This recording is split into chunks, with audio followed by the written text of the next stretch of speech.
Dígame, dígame.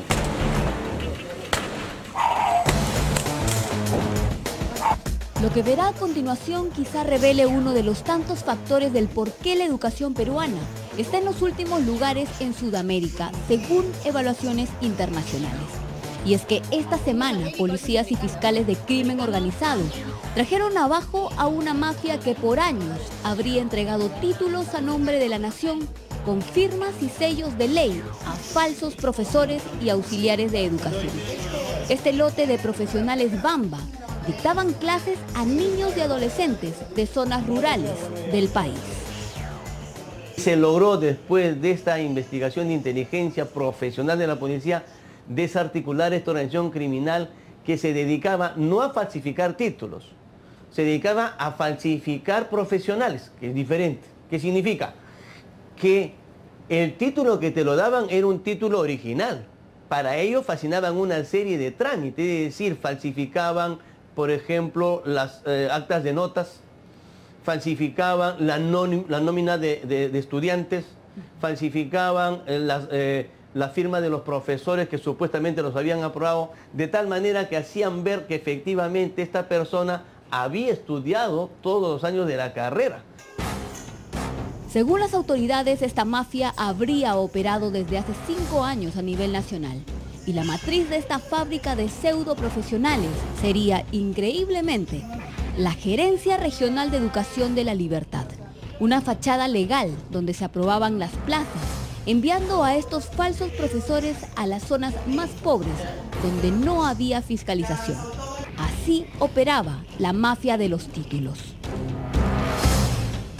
Son 19 objetivos que hemos tenido que funcionaban en una organización criminal de tipo 5, que es en base a redes. Han habido 4 redes: la red criminal de los Greel, la red criminal Luis Pasteur, la red criminal Alexander Fleming y la red criminal San Martín. Por tratarse de una organización criminal muy bien montada, funcionando por varios años, las autoridades le han dado categoría 5, por su alta complejidad y porque tenía 4 cabezas operando a la par. Por un lado estaban los hermanos Alipio Arolara y Pedro Arolara, dueños de los institutos Alexander Fleming y Luis Pasteur, ambos en Trujillo, respectivamente. Se les acusa de ofrecer, falsificar y comercializar documentos fraudulentos en varias partes del país. Ellos estarían conectados a la red de Roger Vargas Rodríguez, quien habría estado operando en la región San Martín. Jerry Vega Anguamán era para las autoridades el hombre clave, quien en calidad de funcionario de la Gerencia Regional de Educación de la Libertad reemplazaba actas falsificadas que le entregaban los hermanos Aro de los institutos para darles el toque legal, el visto bueno y las firmas respectivas. Tú te ibas al gobierno regional y pedías el número de su título, estaba ahí. Tú te ibas al instituto a pedir su certificado de nota durante los años y los vas a encontrar, ¿sí? Porque todo eso lo fabricaba, de tal forma que no había ninguna sospecha. Entonces, para que uno se dé cuenta, la minuciosidad con que han trabajado estos delincuentes para sembrar en el norte del país una serie de profesionales que nunca pasaron por las aulas. El indignante modus operandi de esta mafia tenía un precio. ¿Se sabe cuánto cobraban por un título? Sí, 20.000 soles, es la cantidad, 19.000, 20.000, 18.000, depende de la persona, ¿no? Para eso tenían reclutadores, tenían captadores, que imagínate que la persona que tenía un título de esa manera decía: oye, tú nunca has estudiado, nunca te he visto que has estudiado acá. Entonces, ¿y cómo estás de profesor? Entonces, no, y le cuenta la historia y va jalando a uno, va jalando a otro y va jalando al siguiente. ¿Cuánto costaba obtener un trabajo? Venía casi con un combo, el título con el trabajo. Así Todo era. por 20.000 soles. Todo por 20.000 soles. Los que han pagado un precio aún más alto son los niños y adolescentes de inicial, primaria y secundaria de las zonas rurales de La Libertad, San Martín, Ancash y Cajamarca, a quienes se les ha quitado años de estudio, perjudicando su futuro. Pero ¿cómo se detectó a los falsos profesionales y a toda esta red? Y había quejas pues de que algunos profesores no sabían ni lo que estaban explicando. Entonces hay padres que dicen: ¿y cómo es posible que se supone que ha estudiado pedagogía no tenga ni siquiera las mínimas condiciones para ser profesor.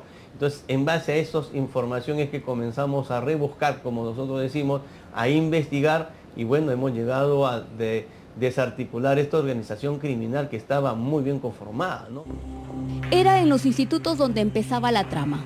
Según los colaboradores eficaces, a las aulas solo asistían matriculados entre 5 y 10 alumnos, pero en las nóminas figuraban 50 en distintas especialidades. Es decir, el 80% que no figuraba estaba conformado por falsos profesionales a quienes, previo pago, se les daba certificados de estudios, constancia de matrículas y consolidación de notas como si hubiesen asistido. Luego, con esa documentación se procedía a validar las carpetas para la obtención de sus títulos profesionales. Ahí entraban a tallar los funcionarios de la Gerencia Regional de Educación. Según las autoridades, a sabiendas de ser expedientes falsos, los aprobaban para emitir luego los títulos a nombre de la nación legales. A quienes también se les investiga es a los auxiliares de educación que ganaron plazas con presuntas irregularidades en su postulación. Nos dimos cuenta de algunos detalles que al principio no nos habíamos dado cuenta por la rapidez de evaluación del expediente. ¿Cómo qué detalles eran? Por ejemplo, encontramos un título pedagógico que tenía la foto por encima del sello. Eso llamó nuestra atención. Que las rúbricas de las firmas parecían dibujadas, también llamó nuestra atención.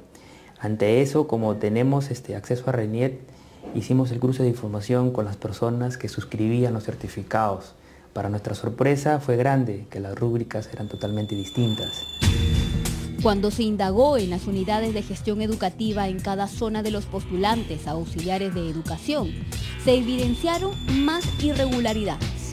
Las respuestas establecían que las rúbricas de las personas no pertenecían a los funcionarios, o que los funcionarios no trabajaban ahí, o que el registro del título pedagógico no pertenecía a la persona quien suscribía ese título, ¿no? Totalmente los documentos no eran válidos.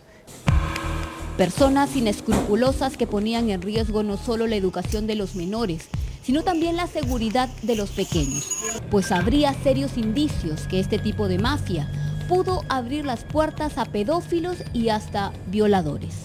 ¿Cuántas personas se presentaron y qué porcentaje de ellas encontraron actos irregulares? Bueno, tuvimos una cantidad de postulantes aproximadamente 200 o 300 personas. Títulos validados enviamos un promedio de 20 y 14 vinieron con respuestas negativas. El crimen no tiene límites. Con todas las evidencias recabadas por los agentes de la División de Alta Complejidad de la Policía, DIVIAC, y los fiscales de crimen organizado durante un año, procedieron a capturar a los presuntos integrantes de esta mafia, entre ellos Rafael Moya Rondo, ex gerente regional de Educación de La Libertad. Chicos, buenos días. ¿Preocupado?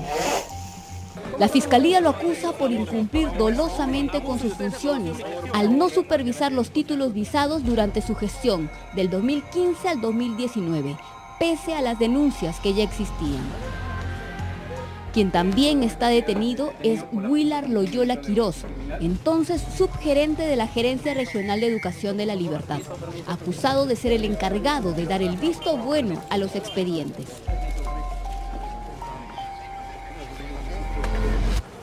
Otro de los capturados es Roger Vargas Rodríguez, a quien se le acusa de captar y comercializar documentos falsos en la región San Martín. En total son 17 detenidos, entre ellos también los hermanos Alipio y Pedro Aro, cabezas de los institutos. ¿Me puede mostrar la orden, por favor? Sí, ante la fiscal, ahorita le entregamos el documento. Lo que más preocupa es que aún no se sabe qué cantidad de niños y adolescentes han sido víctimas de estos falsos profesionales, ni en qué otras zonas del país está enquistada esta mafia. Solicitamos una entrevista con algún representante del Ministerio de Educación, pero no obtuvimos respuesta. Y nuestros niños y adolescentes y padres de familia merecen una explicación por parte del Estado. La DIVIAC y la Fiscalía de Crimen Organizado han descubierto que algunos pseudo profesores no tenían ni primaria completa, otro que convivía con una de sus alumnas, una menor a la que embarazó. No sabemos cuántos niños y adolescentes están a merced no solo de los malos educadores, sino de violadores, pedófilos y maltratadores. El hilo de esta gran madeja de corrupción recién está siendo descubierta. Urgen respuestas del Ministerio de Educación, medidas drásticas y eficaces desde el Estado, no solo el silencio.